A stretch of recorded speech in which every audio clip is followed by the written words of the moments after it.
want to hear from you, and especially from those of you who are out there in the world hearing a different news stream than I do, having different experiences than I do, and you know, really able to bring that information and that perspective to bear.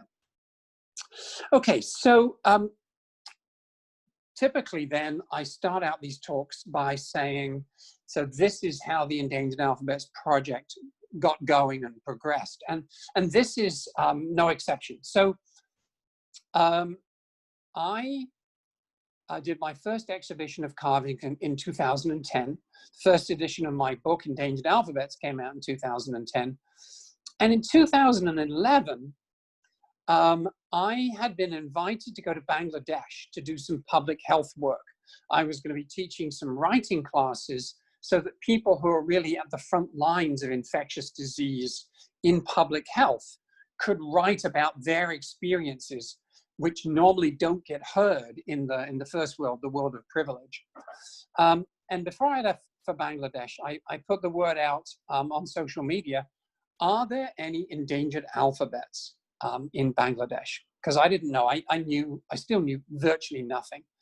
And Catherine Young, who was in Bangladesh at one point with SIL, contacted me and said, yes, you want to look into Mro and Marma and Chakma.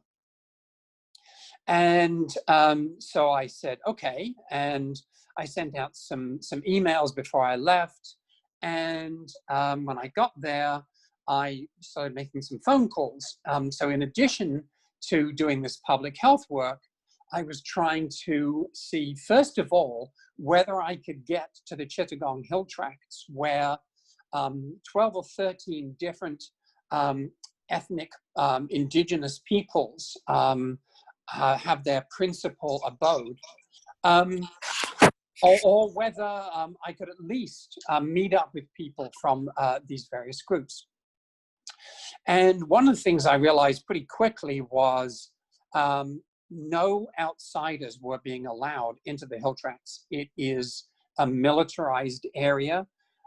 If you even look as if you're a researcher or a journalist, there is no chance of getting in. So that was puzzling, but also made me think, you know, I might be on the right track here. And then I thought I might fly down from Dhaka to Chittagong, but this is monsoon season and, you know, half the flights are canceled.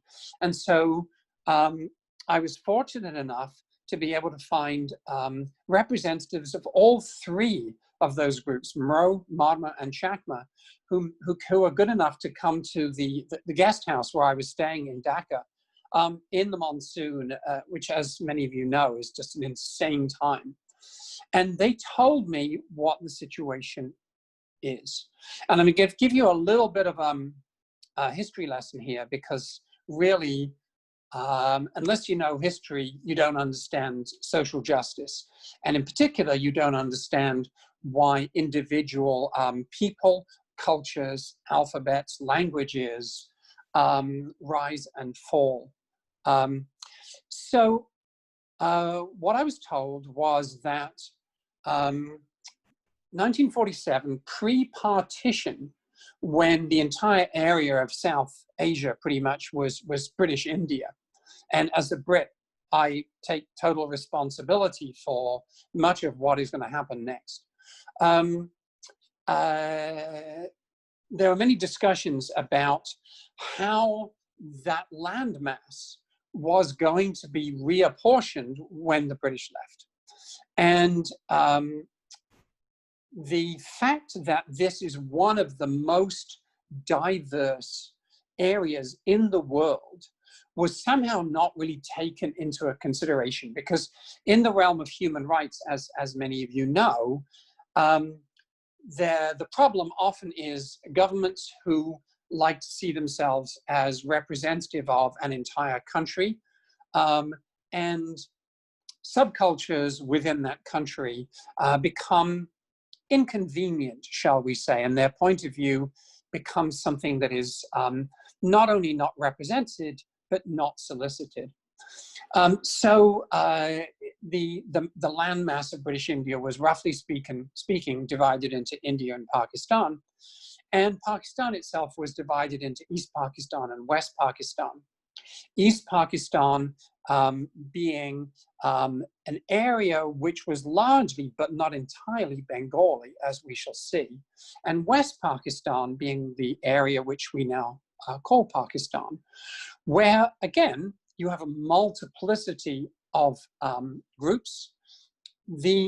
The dominant group in that area, and therefore the dominant group in both parts of Pakistan, were Urdu speakers. And one of the first acts then of the emerging state of Pakistan was to declare that Urdu was the national language, the official language.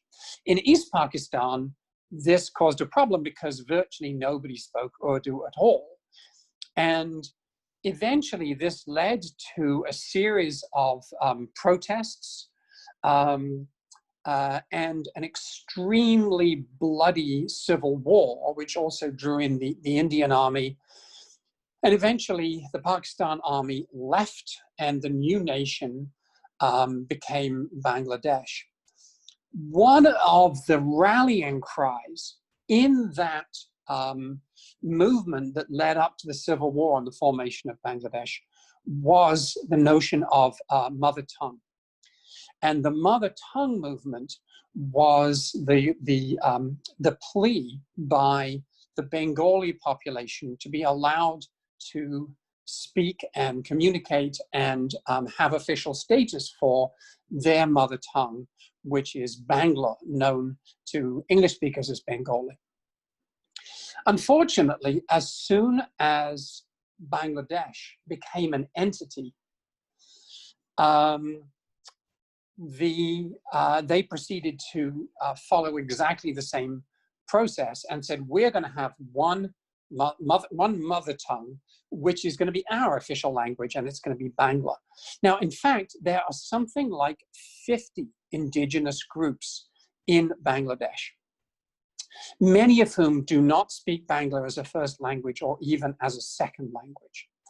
And so the Mro and Marma and Chakma people I was meeting were telling me about the fact that their own language was essentially becoming really the victim of cultural erasure or genocide. Education took place in Bangla, publication took place in Bangla, and this had a particularly strong meaning for one of them, the Chakma guy. So I'm not going to give his name because I have no idea whether he could still be targeted after all this time. But he grew up in the hill tracts and he spoke Chakma. His family was Chakma. His father was a Chakma writer and had also one of the most complete collections of Chakma books, writing, manuscripts, all sorts of things. And in the turbulent times that marked the 80s and 90s in particular in Bangladesh, when he was growing up, the army raided his village twice. The first time they came into his house and did a certain amount of damage. The second time they came in, killed his father, and burnt the house down. And so at a stroke, he lost his connection not only to his father and his ancestry that way, but also to the accumulated knowledge and perspective of his people. He actually grew up never seeing the Chakma script. At the time I met him, he was living in Dhaka. He was a moderately successful person, but he could not read and write Chakma. And he was aware that as a Chakma, this was an enormous loss, not to mention the familial loss. So while I was meeting with these three representatives, I asked them to write out for me in their traditional script a short poem that I had composed, and I was having translated into 20 different endangered alphabets. And the poem goes, "These are our words, shaped by our hands, our tools, our history. Lose them and we lose ourselves." And so I'm now going to take you on a very brief tour of the gallery and headquarters of the endangered alphabets. So what I did, changing to a different camera here, excuse me for the vertigo. So here we have these 4 panels that I carved that poem in these different endangered scripts. And here we see it in Chakma. And interestingly enough, underneath is another of the Chittagong Hill Tracts indigenous scripts. That is Mro, M-R-O, sometimes spelled M-I-U. So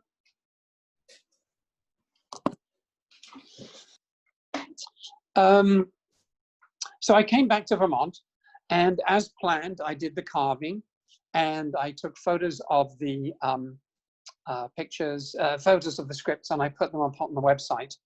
And a little while later, this is now 2012, I got an email. And it was from somebody I didn't know. His name was Mong. And he said, "I can't believe it. I'm from the Chittagong Hill Tracts. Here I am in America, and I'm looking at my computer, and there is writing that I know." And he had seen the Chakma and the Mro writing. And he said, "I would love to meet you. I can't believe you're doing this. If you're ever in Cambridge, let me know." And this is Cambridge, Massachusetts, because he was the first of his people to go to college in the United States. He had already done a degree in University of Hawaii. He'd done another degree at USC.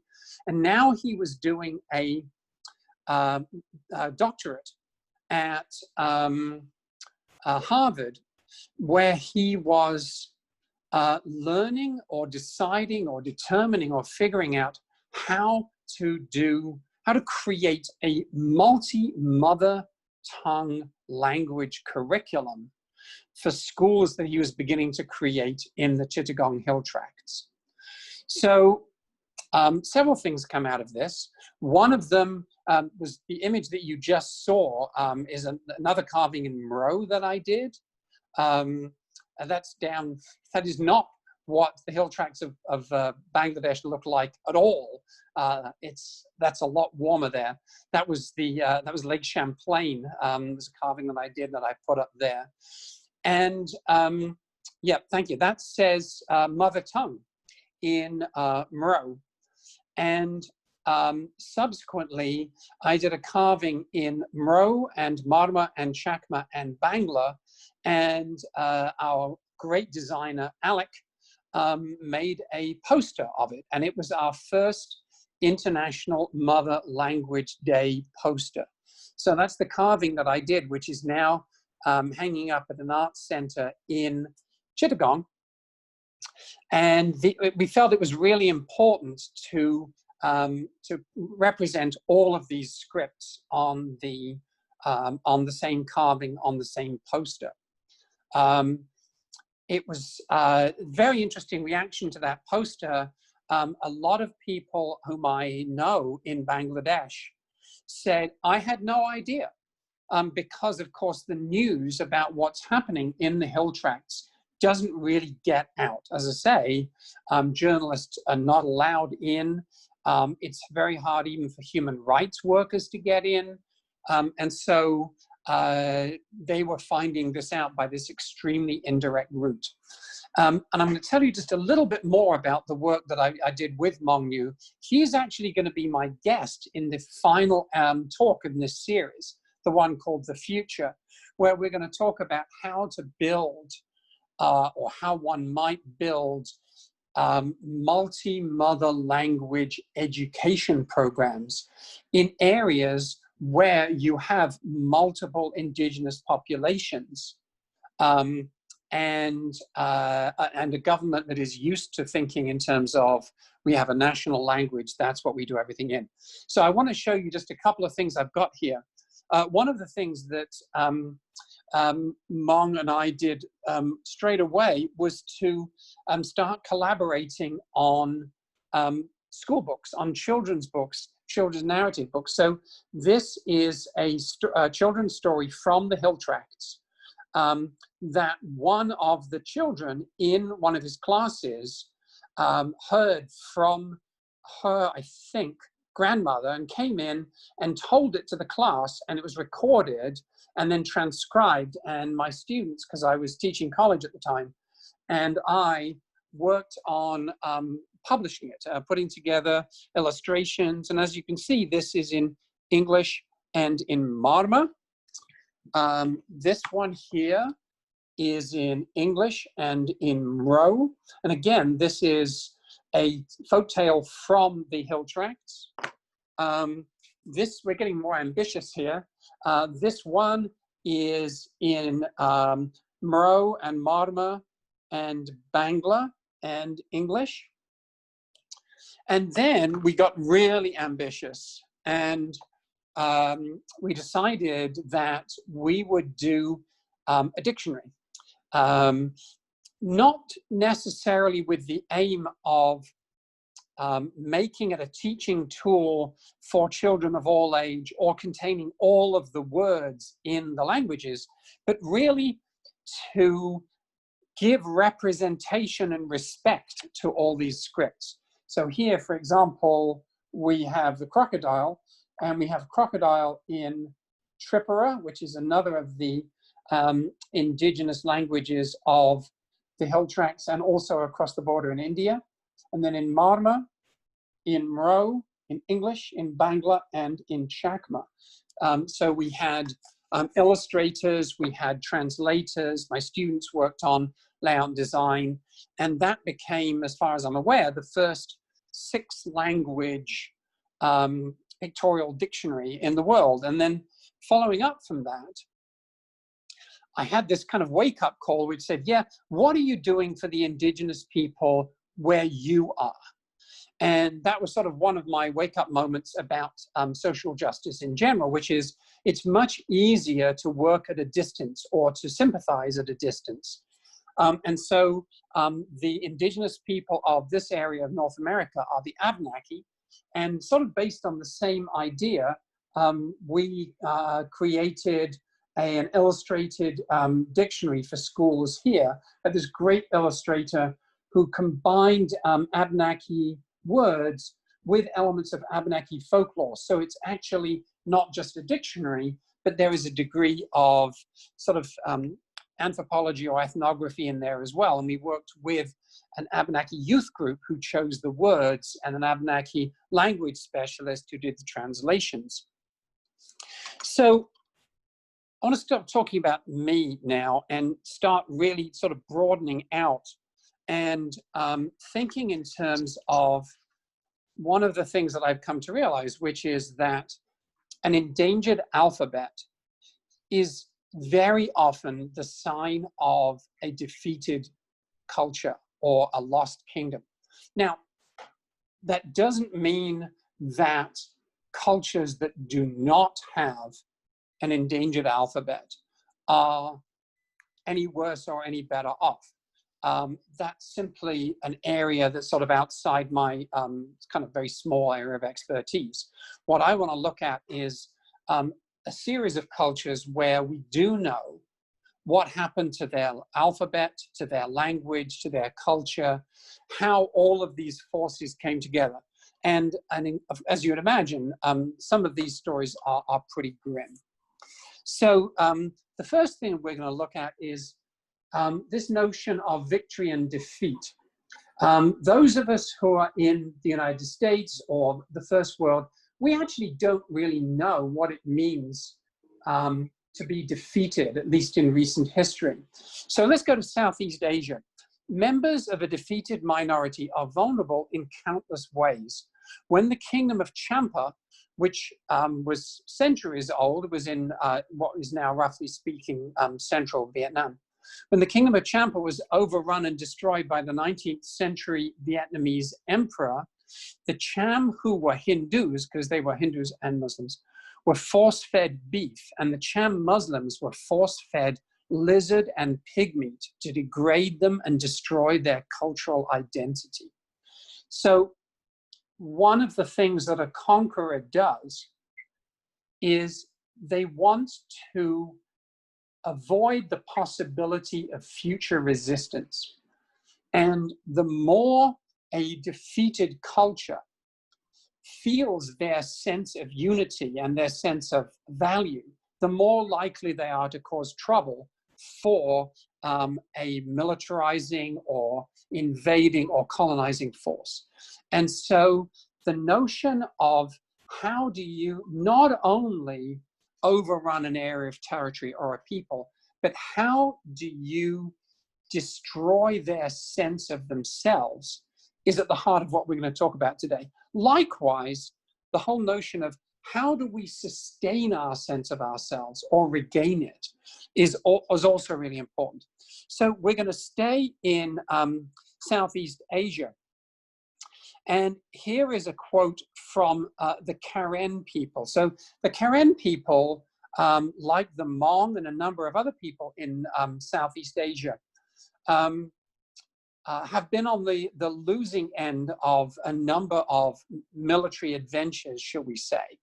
They themselves have mythologies, stories that they used to have their own script, because especially in that area, having your own script is a crucial element of identity and value. The Karen people themselves were only too aware of the importance of lacking their own script and literacy tradition. In the 1820s, Karen villagers told a Baptist missionary, "We have been an ignorant people, without books, without a king, without a government of our own, subject to other kings and governments. We have been a nation of slaves, despised and kicked about, trodden underfoot by everybody like dogs." And if ever there was a statement about sort of the spiritual effects of feeling defeated, that's it. But the Karen people, really extraordinarily resourcefully, like the Hmong, have actually tried to deal with this loss by creating alphabets for themselves. And in particular, there's been a tradition of messianic leaders who have created writing systems for the Karen people, or for a particular subgroup of the Karen people. And doing something really, really smart, which is to create writing systems that took into account all of the varieties of dialect within their people, so that, so to speak, everybody who came together was flying under the same linguistic flag. This was not true by and large of missionary scripts or of governmental scripts, because they would typically only work with a sort of an elite subgroup. And so by creating a kind of a rebel alphabet that would work with all of the dialects, it became a unifying force. But here is an even more remarkable thing that happened with the Karen writing system.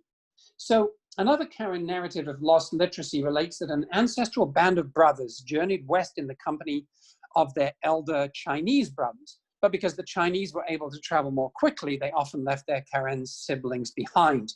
During the journey, the travelers stopped at a stream to collect shellfish. The Karen boiled their catch, but the shellfish remained hard, so a few of them went ahead to see how their brothers prepared them. After having observed the Chinese boiled the shellfish until they were fully cooked before breaking them open to eat, they relayed this knowledge to the Karen camp. As the party resumed its journey west, the Chinese continued to outpace the Karen and eventually decided to leave them behind. Before they did so, they deposited their younger brothers' inheritance on the pathway for them to collect. Thus, the Karen discovered a bundle with a bridle bit, a sickle to cut food for a horse, and a book inscribed on a plate made of brass and gold. At this very place, the Karen decided to settle and to build villages, cities, and a palace.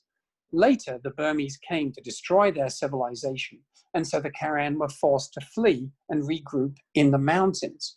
Okay, now comes the really interesting part. That is one of many cultures writing creation or writing lost stories. But the really fascinating thing is that sometime around the 1840s, a metal plate turned up in a Karen village inscribed with writing. And this seemed to be the metal plate that is told in that sort of ancestral story.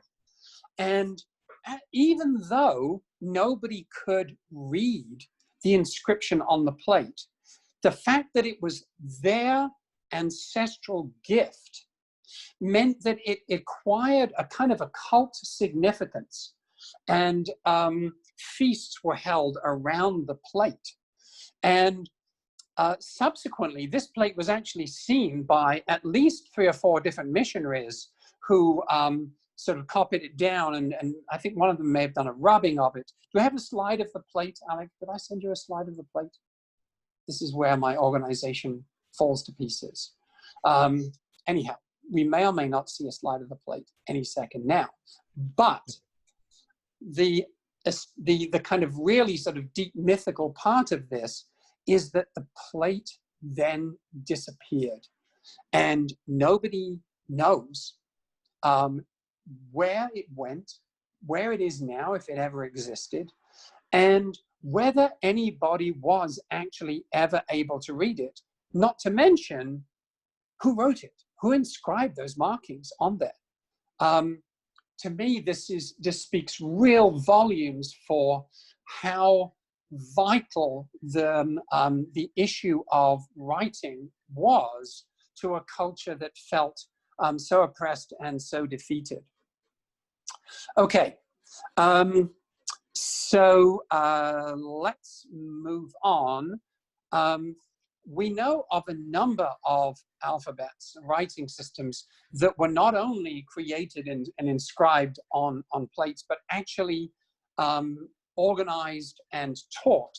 And nobody did this more than the Hmong. And I say nobody did this more because, of course, they were so marginalized and so scattered that different areas would sort of form different nuclei and create more scripts. This is Pahor Mong, one of the great intellectual achievements of humankind. So this is one of the examples we know, very, very few examples, of somebody who did not use writing. The old-fashioned word, of course, would be illiterate, who nevertheless taught himself writing to create a writing for his people. In that sense, he was like Sequoia with the Cherokee people. And this script became such a galvanizing and unifying force for the Hmong that he himself became a sort of a messianic figure, and thus a dangerous figure. And so in the promo for this talk, I said we know of at least 3 people who've been murdered for creating a writing system for their people. And this was one of them. This is Shuanglei Yang created this writing system between the late 1950s and the mid 1960s. By the early 1970s, he had fled at least twice and was living in Laos, and soldiers were sent to assassinate him. So taking a deep breath here for a second, this is a sign of how potent and how dangerous writing is within the arena of human rights and social justice. It's a sign that people will go to extraordinary lengths either to create a writing system or to try and destroy it. I've written a short blog post about 4 people who were killed for creating writing systems, and 2 people we know who are responsible for destroying writing systems. And I can talk to you more about that today, or I'll put it up on the endangeredalphabets.com blog. Okay, so moving along, the Karen people, whom we've heard about already, became themselves victims yet again of another act of cultural genocide, when many of them were driven from Myanmar and ended up in Thailand in refugee camps. And I have not been in a refugee camps. I've seen photographs, I've met people who have been, and they are really as close to hell as you find on this earth. Typically, you have tens or even hundreds of thousands of people living in an extremely confined space, not allowed to leave, and obviously very prey to infectious disease. I was astounded to discover that even though the Karen people fled from Myanmar in 1983, 84, 85, I believe, many of them are still in the refugee camps in Thailand. And one of the ways in which they attempt to maintain a degree of sanity and solidarity is by teaching their script and their language to their children. So the same is also true, of course, of the Rohingya. So this is Hanifi Rohingya, which was created in the 70s, early 80s, I believe, as a specific script for the Rohingya who had previously used Burmese script, Latin script, Arabic script. And of course, as we know, the Rohingya suffered the same fate as the Karen people 30 years later. Cultural genocide, attack, being driven out. Many of them are, of course, in Bangladesh, in Cox's Bazar, in the refugee camps there. And again, here we go. This is a Rohingya refugee interviewed last year. When I speak my own language, I am free. When I hear someone else speaking Rohingya, I feel I am home. So the speech and the writing and the language, it has everything to do with belonging, to feeling that you have the right to exist and you have the right to stand on the ground that you're standing on. The last thing I want to do, and as I say, this is a little shorter today because I really want to hear from all of you, is to give you one last example of the central place of writing or writing system in the struggle for civil rights, civic rights, social justice.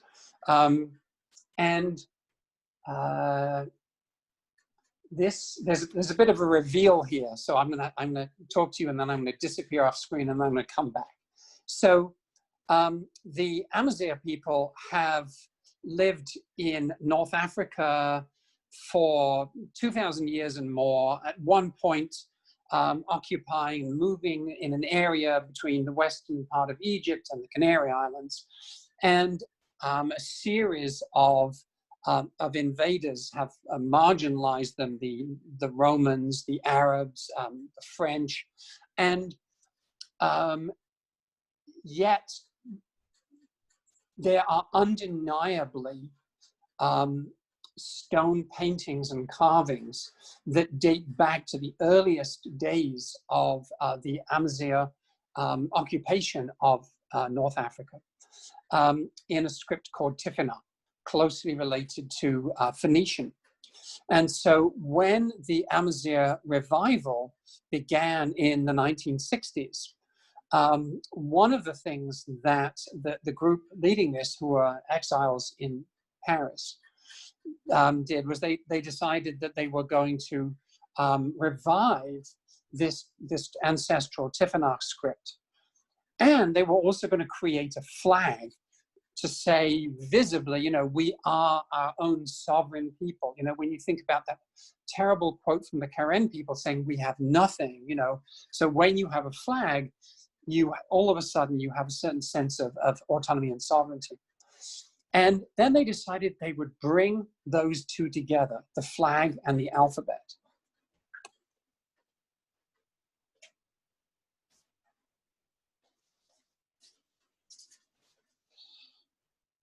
And so here we have the Amazigh flag, which has as its central element one of the letters of the Tifinagh script. This is the letter Yaz. And so they are literally flying their alphabet as a means of stating and announcing their ancestral position, their literacy, their right to be thought of as a civilized people. So I'm going to stop here. I'm going to do a couple of things, and then I'm going to take questions. And you can do questions through chat. You can do questions by doing the hand up, you know, clicking on the hand up icon. I want to, first of all, make a pitch to you to help support this series and to the work of the Endangered Alphabets. Virtually all of our income comes from individual donations from people like you. And in fact, I know some of the people in the group today have already contributed. I am so grateful. You can, Alec is going to put the slide up in just a second, which shows the website. And there's a tab there that says where you can support our work. And if you want to make a donation, that'd be great. If you want to buy a copy of my book, I will happily sign it and send it to you. There's our website, endangeredalphabets.com. Thank you all for paying attention. It's always great when the number of participants at the end of the talk is bigger than it was at the beginning of the talk. So I am now going to give up the chair, and I would love to hear from any of you here, and in particular, I would love to hear stories about the importance of language to you personally, to your culture personally. This is how we learn. This is how I learn. So yes, please don't be shy. Dive in and ask questions or give me information or stories.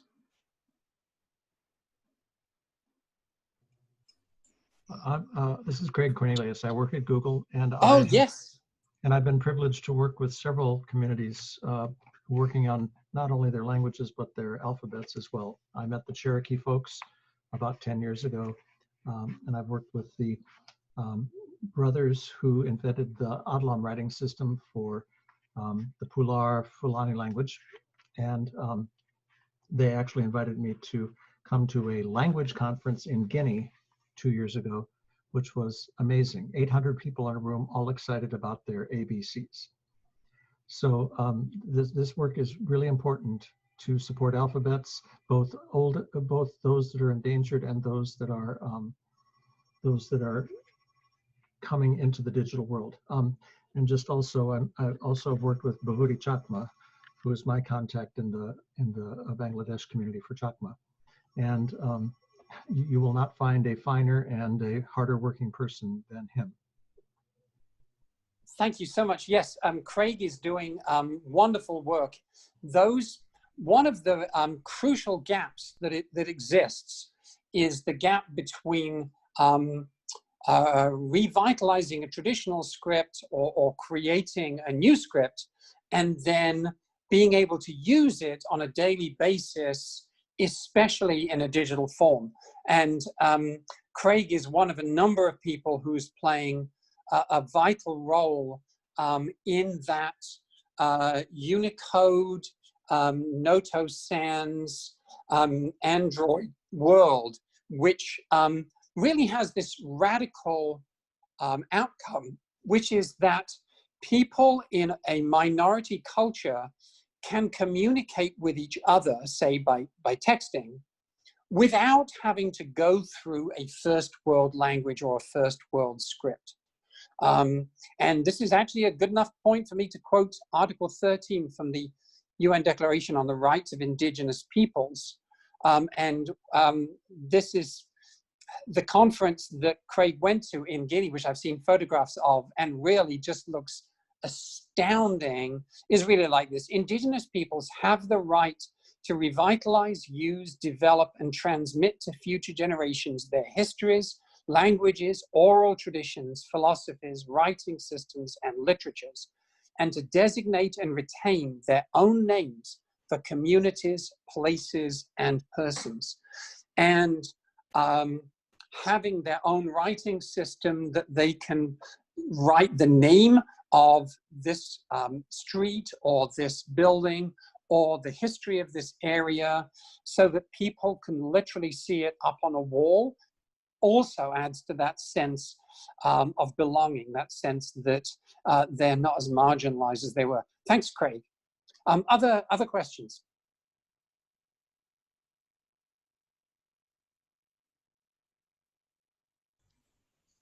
Thank you. I can add a couple of points. Right. Oh, should I go ahead? Go ahead, Julie. Thank you. Thank you. Couple of points. I volunteer at Translation Commons. So I work with Craig, Cornelius there, and another listener on this call, Texan. And first point is, I've also heard about Craig's trip to Guinea. And I just need to point out, it's pretty unusual to hear of a circumstance where a linguist, a person working on languages, has rock star status. And that is pretty much, I understand what happened with Craig Cornelius. So that's pretty amazing. And the other point I wanted to make, maybe you know about this, Tim, Translation Commons is working in partnership with UNESCO on preparations for what they're calling the IDIL, International Decade of Indigenous Languages.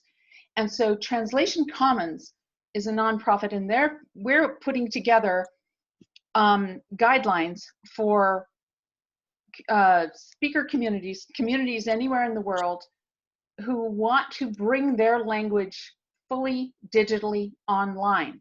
And so we're putting together the step-by-step sort of instructions for if community leaders or language advocates from a community want to sit down, work with people with computer skills, or maybe they have those computer skills themselves. These guidelines will show them step-by-step what is needed in order to bring their language online. Do they have a script already? Is it in Unicode? What kind of data do they need to collect to make a dictionary or a spell checker? So that's a resource that that we're working on, and I think it's going to be extremely helpful in for communities that want to keep their language going. Great. So in the email I send out to participants after this talk, I'll be sure to include the link to Translation Commons. Thank you. Sure. Okay, next.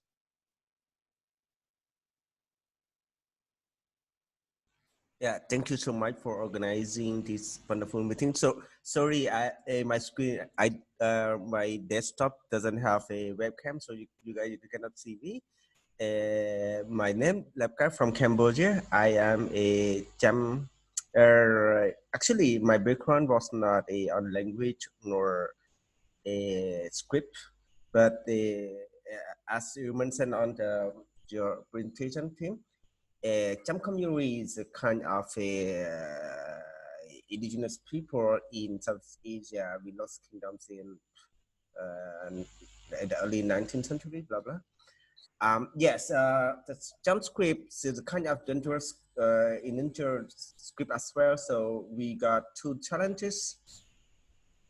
One challenge by JavaScript, and secondly by a Latin script that we have many things during the script development. I myself working on a Cham font development personally. I used to work on that, supported by USAID through another NGO, but it was short term. So right now, just working personally to develop the script available on device, PC or smart device. But my skill is so far from that technical. Sorry. Thank you so much. I just want to share that it's awesome that you can make the indigenous scripts available on a device like you saw. It would be great that you can create a database for a sharing online possibilities and a dictionary. It's awesome. Just I want to share that. Thank you so much. That's great. So what I would love to invite you to do is, if you can send me, preferably by email, you can reach me through the endangeredalphabets.com contact, and just tell me a little bit more about what you're doing and what help you need. And I will be more than happy to promote it and try and put you in touch with people who may be able to help. Thank you so much, Tim. Sure, sure. My pleasure. Next. Hi, I have a question. My name is Tex, and you mentioned, and it's clear that a lot of these cultures with endangered alphabets are suffering from incredible oppression and restrictions. And so I'm trying to understand, when you produce children's readers and other books, whether in fact they can get into the hands of these communities, or they get taken away, or what's the step between producing this material and enabling people? Because I imagine that and these cultures that are oppressed don't have access to material. If they did have access, people would take it away from them. So yeah, that's a very thoughtful question, and obviously it varies from situation to situation. Yes, these schools, for example, that Mong started in the Chittagong Hill Tracts, they are boarding schools because the situation there is so uncertain and even dangerous that parents would take their daughters out of school around the age of 9 and 10 because they did not want them to be abducted, raped, and murdered on the way to or from school. So yes, you're right to talk in terms of the situations being very, very different. So I'll talk about a couple of these things in particular.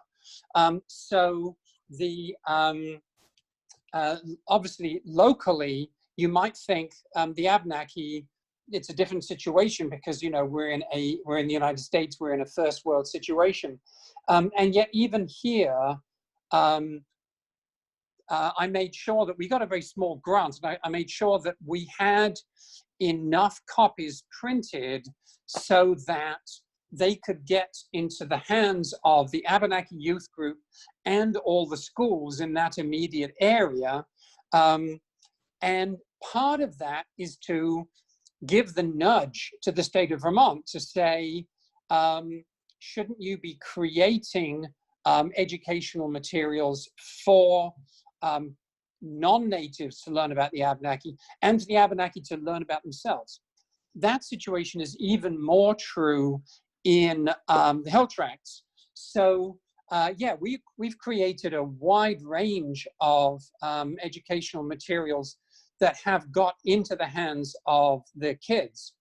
not only the books that you've seen, but also things like alphabet wall charts and rubber stamps so they could stamp out their letters. And the most popular thing of all actually was something we produced very, very cheaply, where on one side there was a photograph which we had taken in one of the indigenous community households or in the villages.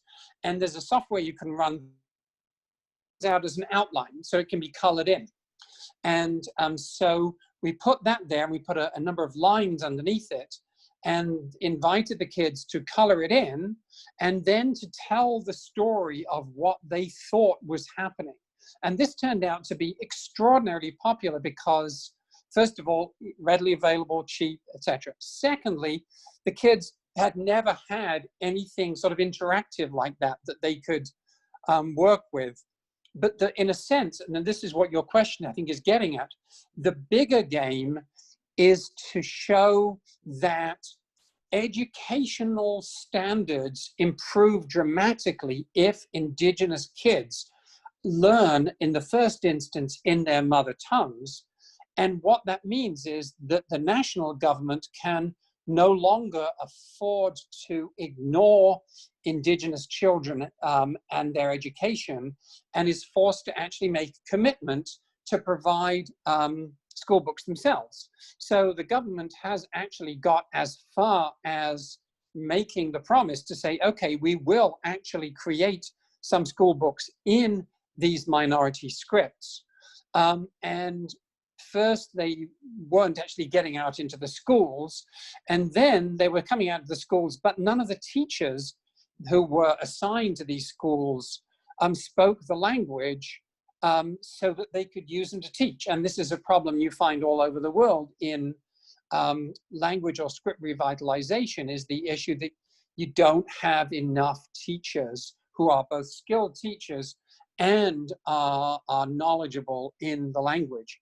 So yes, you're absolutely right. It would be really easy to create a kind of showpiece and say, look what we've done, that doesn't actually do any good. And even if the intermediate step is to invite or shame the national government into actually, sort of following up, that is often a vital step in the process. Who's next?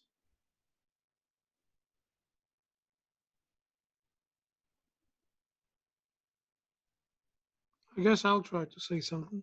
I knew you would. Go for it, Olish. As usual, the shaming doesn't work with the Chinese government, unfortunately. And my question is about the Chinese minority of Nohi, or whatever they pronounce, Nashi in proper Chinese. Because that's a question of, I asked you about this. Well, Nohi is said to be written in this and this way by Chinese, and that way by Western researchers. And according to what I have found, most of the singular shamans, they have their own way of writing Nohi.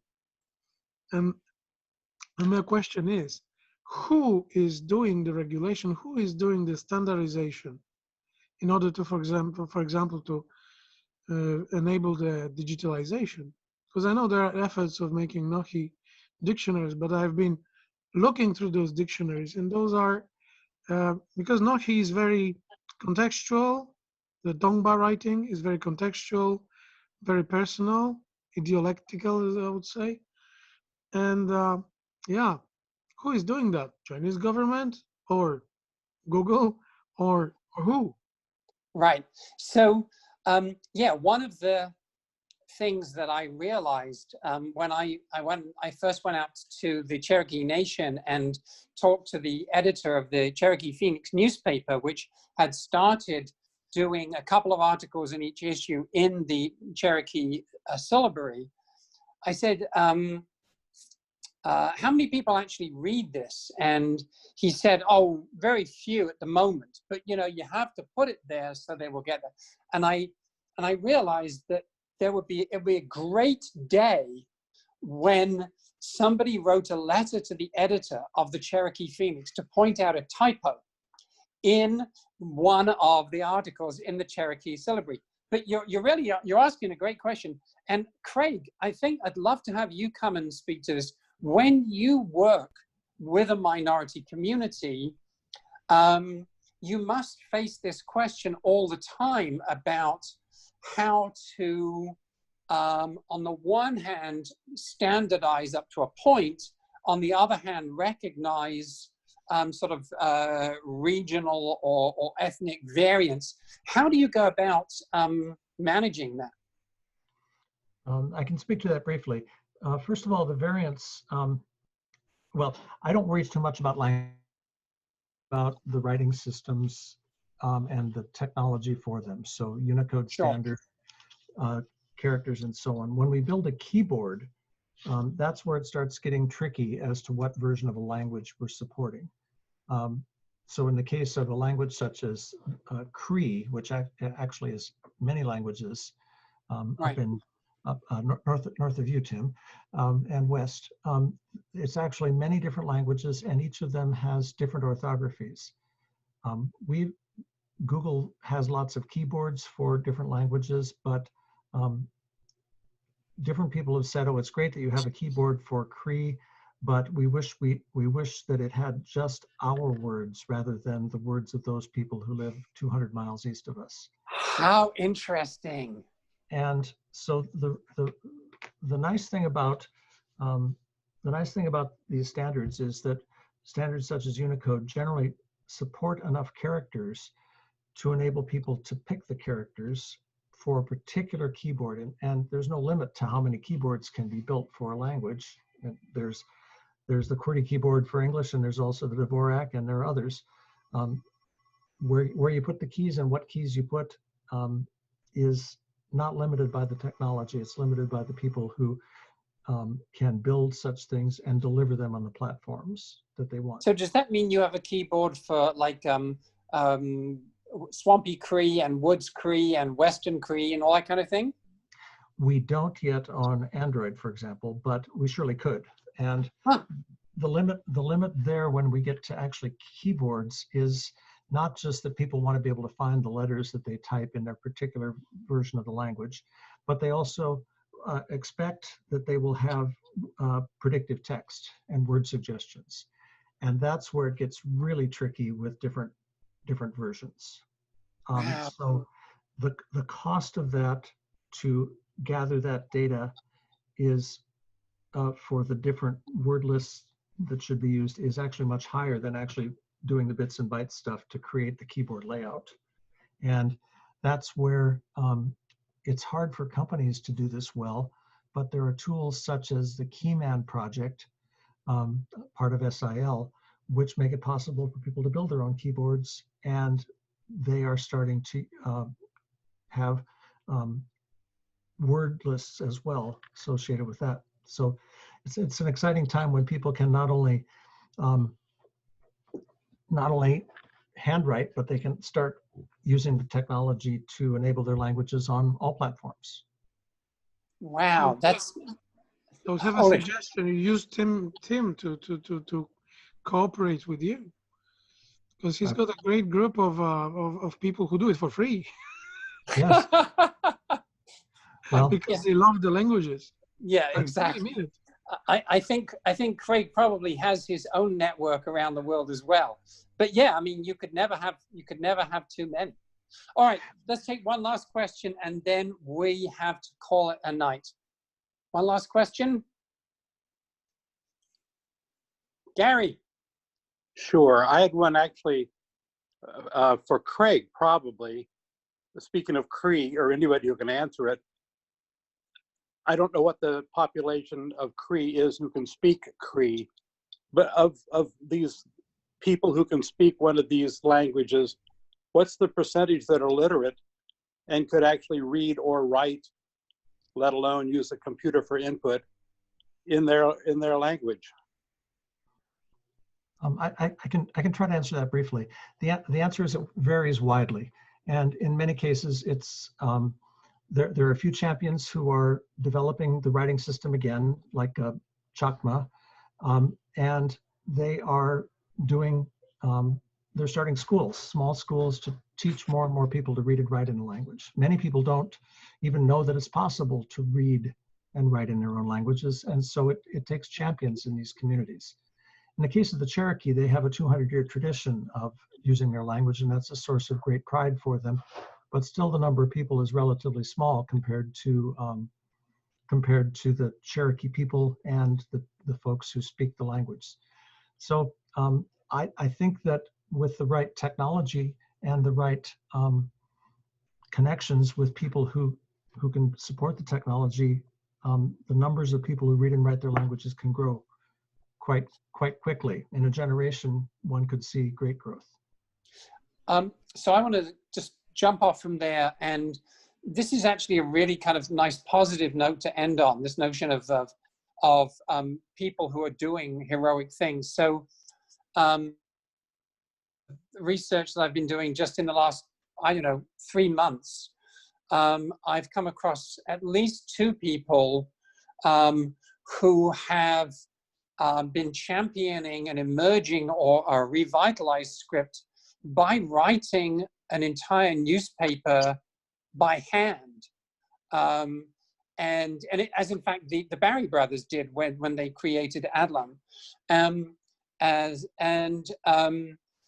Also, I know a number of people, especially in India, who are teaching their script through Facebook groups. And so you've got this low-cost method and quite avid discussions going back and forth. And given how difficult that would have been as little as, say, 10 years ago, this really is a remarkable time in terms of the possibilities of endangered alphabets becoming unendangered and emerging alphabets becoming successful. So again, thanks to everybody for coming along, for listening, for joining in. I wish you the very best of luck in your own endeavors. I also wish you health and safety in the current, apparently nearly endless around here, ongoing crisis. And I hope to see many of you again on Sunday for the next talk. Okay, take care. Thank you, Tim. Thank you.